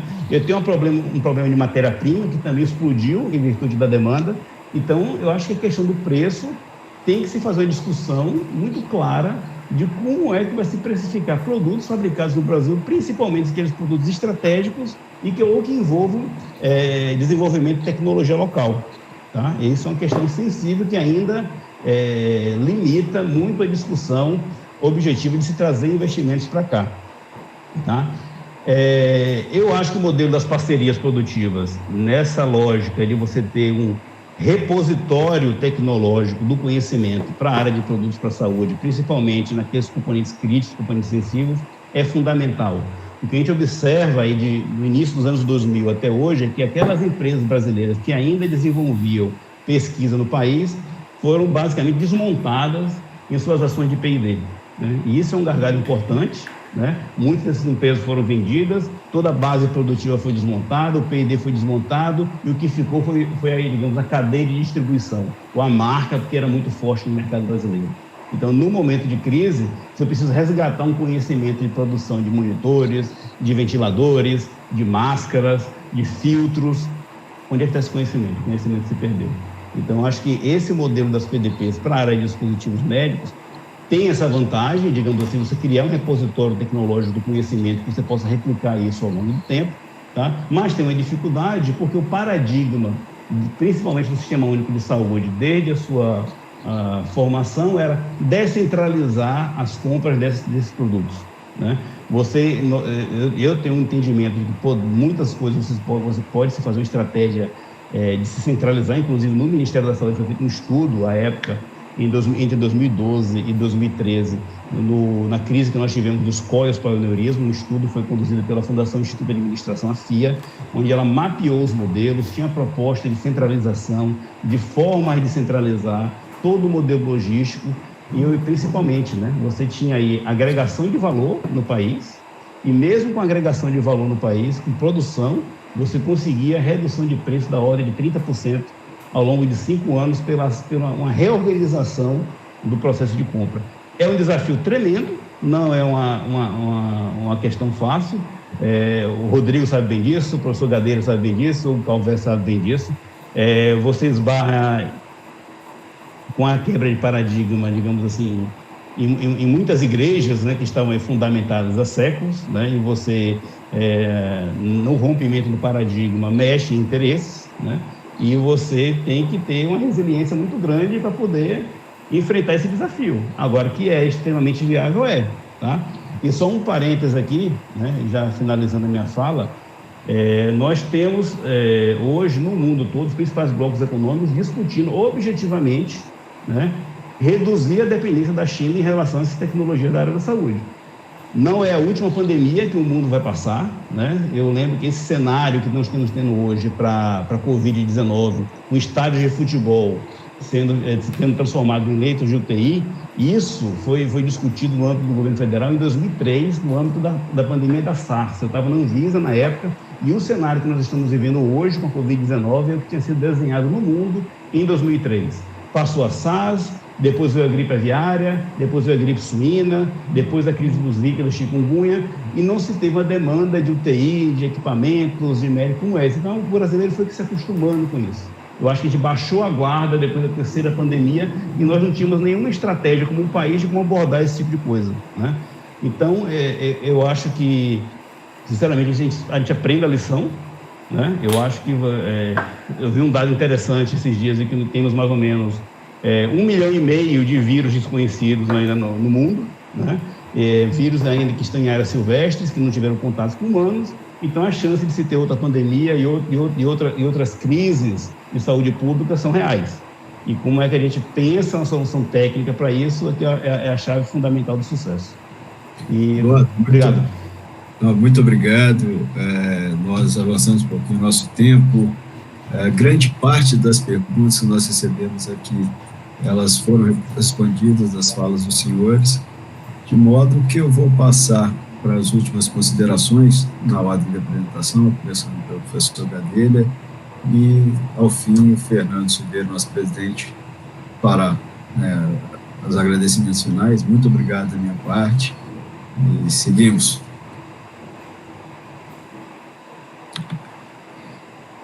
Bom, eu queria primeiro voltar a falar da satisfação, e eu vi, acho que as apresentações foram bastante complementares e convergentes, né? E, ao mesmo tempo, eu sei que há as pessoas que estão aqui, eu quero dizer que, além do empreendedorismo privado, a gente tem que ter o empreendedorismo público, né? Um gestor público que corra risco, que tem um ambiente favorável para correr risco, e sempre, né, agora, como redescobriram um Estado empreendedor, eu não vou ter um país empreendedor, né? Então, e quero falar até para os amigos da ABMED, né, para os colegas, duas coisas, né? Uma é da gente superar essa coisa tão binária, né? Estado, né, não é averso à inovação. Vocês tinham das pessoas, tem equipes inteiras que adorariam poder apoiar a inovação, correr risco, ter certeza, né? Os nossos órgãos de controle têm que... A inovação é um processo incerto, né? E uma outra coisa é uma visão aberta, né? Eu costumava dizer, todas essas parcerias que foram tão faladas aqui, metade das empresas eram grandes empresas de capital internacional. A gente só falava uma coisinha: produz no Brasil, gera emprego no Brasil, e duas coisinhas: faz algo que seja importante para a população brasileira, né? Se fizer essas duas coisinhas, dá para fazer. E eu não estou imitando, nós não estávamos imitando a Bolívia, nós estávamos imitando a Alemanha, os Estados Unidos, a China, a Coreia, né? Eu acho que essa agenda hoje da saúde, vamos dar uma palavra de otimismo. Hoje está muito claro que você ter uma agenda que dialogue com a sociedade, que atenda à necessidade da sociedade, é uma agenda nobre. A ABMED, né, a área de equipamentos materiais, ao contrário, como falou o Igor, de outros setores, estão com essa agenda na mão, né, de dizer que a inovação da empresa ela gera benefício para a sociedade, e inclusive gera benefício numa visão global também, para exportação, né, para a ação brasileira, inclusive de solidariedade com outros países, explorando aí economias regionais, como também foi mencionado, né? Então, acho que a gente tem uma agenda a desenvolver e a gente tem que estar muito claro, né? Numa sociedade como que a gente vive, tem que ter estímulo para a inovação, tem que ter, eu digo, olha, pedir para o empresário agora fazer ventilador, e ele vai dizer: e quando ficar pronta a minha fábrica, vocês vão comprar? Senão, se for meu amigo, eu vou dizer: não faça. Se for meu inimigo, eu vou dizer: faça, e depois vai brigar para... Então, dá um ambiente, aí eu só tenho, jamais discordaria do Eduardo, que, né, só aprendo com ele também, né, assim, é muito... Mas dizer, eu acho que produzir no Brasil é mais barato numa perspectiva estratégica. Hoje, eu sou da Fundação Oswaldo Cruz e eu vi isso. A gente indo comprar ventilador, o preço triplicou e o contrato foi cancelado. Ele só não dá retorno se for uma visão míope. Eu estou falando de miopia contra a visão estratégica de longo prazo. Na visão estratégica de longo prazo, competição faz bem à saúde. Ter produção nacional e não estar na mão do oligopólio de 2, 3 faz bem à saúde. Interagir com empresas faz bem à saúde, né? E aí a palavra final é que de um lado a gente está naquela história de uma tensão muito grande, né, mais de 50 mil mortos, né, a gente não pode piscar o olho, o direito à vida tem que ser a prioridade, afinal a economia existe para servir a vida, né, e não o inverso. Mas, ao mesmo tempo, na área da saúde, a gente casa esses dois mundos, né? A gente casa a defesa da vida, a defesa da saúde, o acesso universal, né, que a gente não possa ter uma sociedade que não seja uma sociedade partida, as pessoas que vivem 10 anos mais do que as outras, porque depende de onde nasceram e a renda que tiveram seus pais. Isso não é razoável.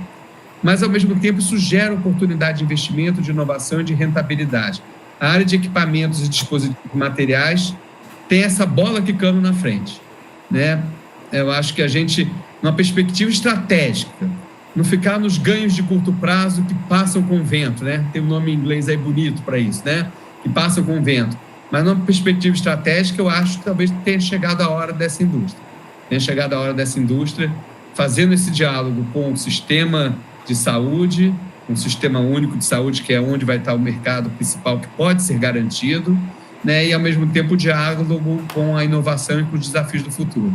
Mais uma vez, agradeço e quero dizer para os colegas todos que eu sei as dificuldades que todos aqui tiveram, eu tive também para implementar políticas públicas, mas que são todos batalhadores por uma estratégia de inovação e de garantia de direito à saúde no país, né? Obrigado aí e estou à disposição para novos debates. Bom, queria, de minha parte, também ser muito breve.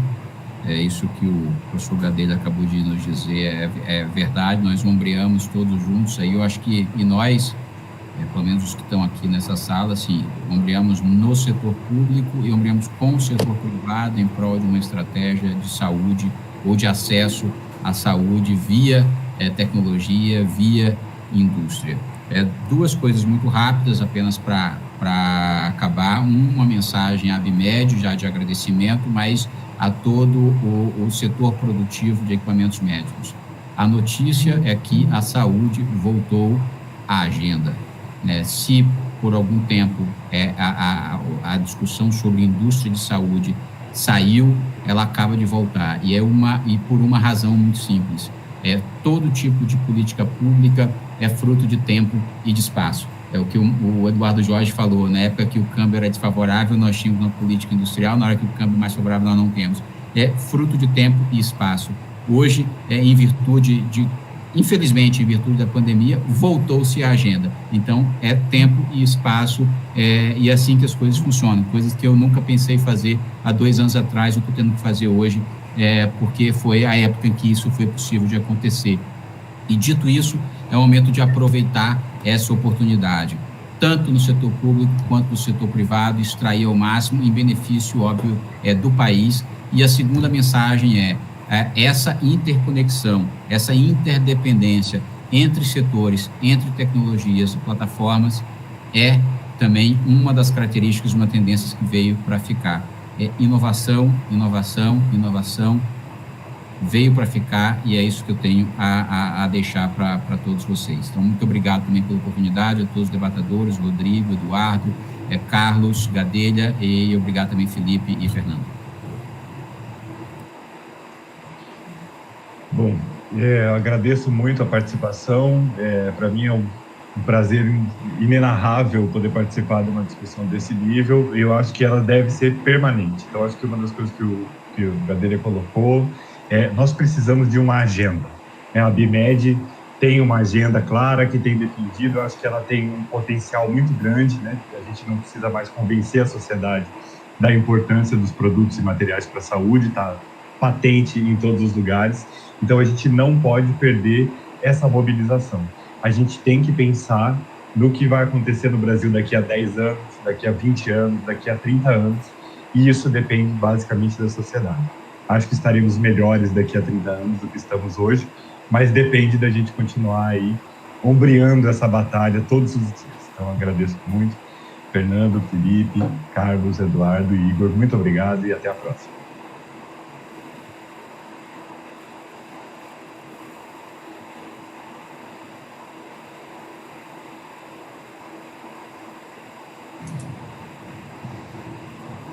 Acho que o Eduardo teve um probleminha de conexão. Não, estou aqui. Outra. Bom, mais uma vez eu queria agradecer a ABMED pelo convite. É um prazer enorme aqui estar revendo colegas de trabalho, a turma que defende e que sempre brigou pelo Sistema Único de Saúde e das tecnologias necessárias à manutenção do adequado funcionamento desse sistema, né? Carlos, eu só quero comentar uma coisa para você, né? Com esse monte de equipamento que está sendo comprado, principalmente ventilador pulmonar, passada essa pandemia, durante um bom tempo a gente não vai ter mais mercado para ventilador pulmonar, né? E aí, emendando essa sequência que o Igor colocou, a grande habilidade das empresas para sobreviverem nesse ato de demanda que teremos a partir de então, vai ser o quê? Vai ser manutenção e agregação de valor e prestação de serviço em torno desse parque gigantesco de equipamento que está sendo instalado. E aí sim, uma indústria 4.0 e outras ações complementares a essa pode ser o grande diferencial inovador para a trajetória. Mais uma vez, agradecer a meus colegas debatedores, Gadelha, Calvé e Rodrigo, E obrigado a todos e sempre que precisar estou à disposição. Um grande abraço.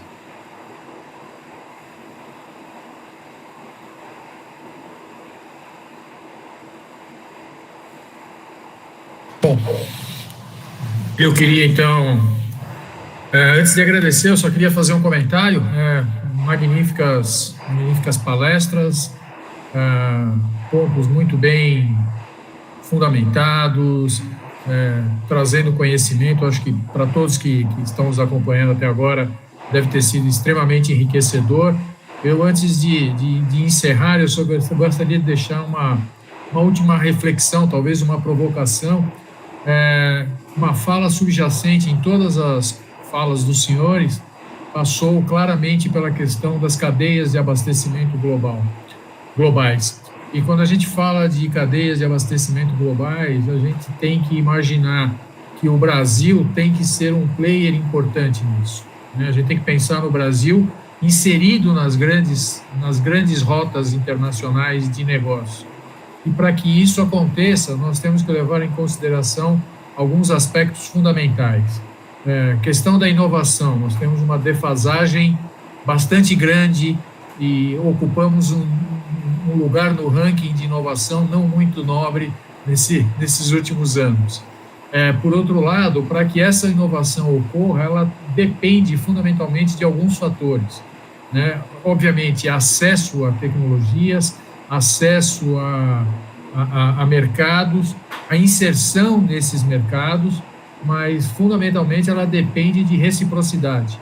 Então, quando nós falamos e temos uma perspectiva de responder de uma forma, digamos, fechada a um movimento que inevitavelmente é aberto, por mais que todos estejamos nesse momento pensando em novas formas e novos modelos de cadeias de abastecimento, seguramente essas cadeias todas vão passar por competição. E para ser competitivo, você tem que estar inserido nesse cenário de competição de uma maneira bastante contundente e atrativa, que é uma das outras falas subjacentes de todos os senhores, né? Acho que falta um pouco de projeto de país para a gente poder vislumbrar 20, 30 anos à frente e ter um caminho delineado para percorrer. Vai ter desvio? Vai, mas vai ser percorrido. Então, eu queria de novo agradecer aos senhores, agradecer ao Eduardo pela lembrança dos nossos 24 anos. Estamos já em preparação do 25º, que será o ano que vem. Espero contar com os senhores naquele momento. E dizer que foi um prazer imenso recebê-los, agradecer novamente pela disponibilidade de tempo, de compartilhar os conhecimentos e experiências. Eduardo, Igor, Gadelha, Rodrigo, um prazer imenso ter vocês aqui conosco. Acho que temos tema para uma segunda rodada em algum momento futuro. O tema é muito apaixonante e com muitos desdobramentos. Então, uma vez mais, muito obrigado, boa noite a todos. Felipe, parabéns pela condução e espero encontrá-los muito em breve.